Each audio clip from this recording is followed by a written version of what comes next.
Ok, aujourd'hui, petit tuto pour comment trader des meme coins, c'est pas mal à la mode. Donc, premièrement, ce que vous allez faire, c'est que vous allez installer votre wallet Phantom sur donc votre iPhone. Vous allez le relier à Photon Sol, tout simplement. Donc, vous allez y envoyer des Solana via le wallet. Donc, ça, je l'explique pas, il y a des tutoriels sur Internet. Et ensuite, ce qu'on va faire, c'est qu'on va se rendre sur l'onglet New Pair. Et on va voir en fait tous les meme coins sur la chaîne Solana en instantané en fait. Ça c'est tous les coins qui sont créés en live, vous voyez, donc il y en a quasiment chaque seconde.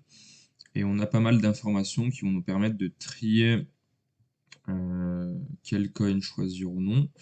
Donc on va avoir le market cap, donc très important. Donc l'idéal c'est qu'il soit au-dessus de 5000. Plus le market cap est élevé, plus il y a du potentiel.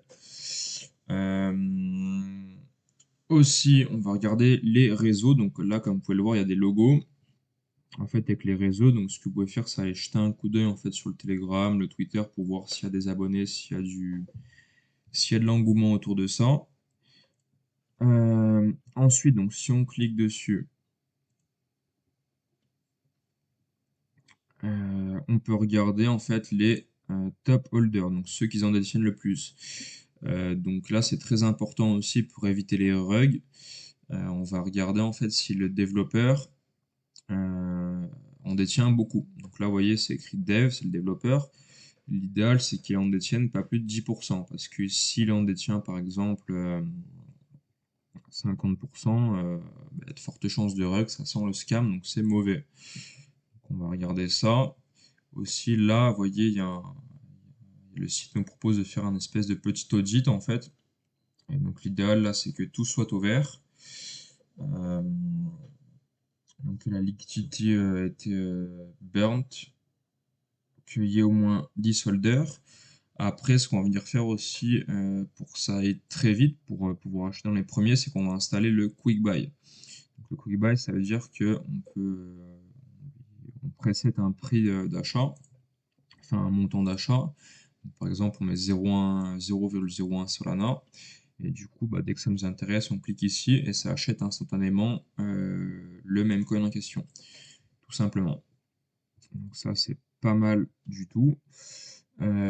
Ensuite, dans les paramètres, très important aussi, pour le quick buy, des paramètres très importants, ça va être le slippage et la priority fee.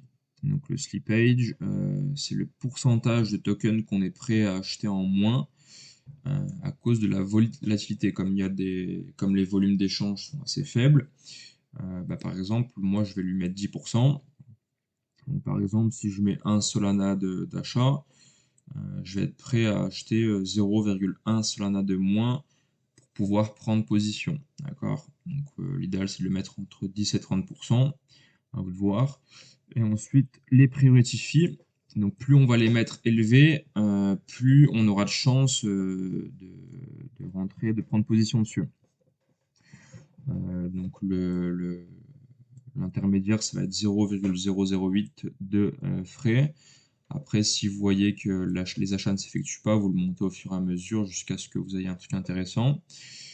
Et le quick buy, donc tout simplement, c'est le montant Solana qu'on investit par coin. Donc avec cette technique, on va mettre un montant assez faible, hein. On va mettre genre 1% de votre bankroll, enfin un montant assez faible, parce que du coup c'est un peu du loto, hein, donc on n'est pas gagnant à chaque coin du tout. Donc là, vous mettez un montant de l'ordre de 1% de votre bankroll, et encore, faut une bankroll assez conséquente pour commencer, sinon ça va être pas très intéressant. Et donc, une fois que vous avez investi dedans, donc vous pouvez voir vos investissements de holdings. Donc là, par exemple, j'en ai fait quelques-uns, vous voyez, dans holdings. En cliquant dessus, on peut voir la charte. Et en fait, sur la charte, il nous indique le moment où on l'a acheté. Vous voyez, par exemple, sur ce coin, moi j'en ai acheté à ce niveau-là. Donc, quand on achète, il y a un petit logo vert ici. Donc, c'est le moment où on l'a acheté. Et quand on le vend, on peut choisir de tout vendre ou non. Après, quand on le vend, il y a un petit logo rouge qui apparaît. On peut voir aussi donc tous les holders, donc toutes les personnes qui en détiennent, donc le montant qu'ils en détiennent, donc ça c'est assez intéressant. Donc voilà, voilà. Ça va grosso modo un petit tutoriel. Dans une prochaine vidéo, j'expliquerai comment copy trade des personnes qui sont vraiment spécialisées, qui sont vraiment chauds là-dedans. Voilà.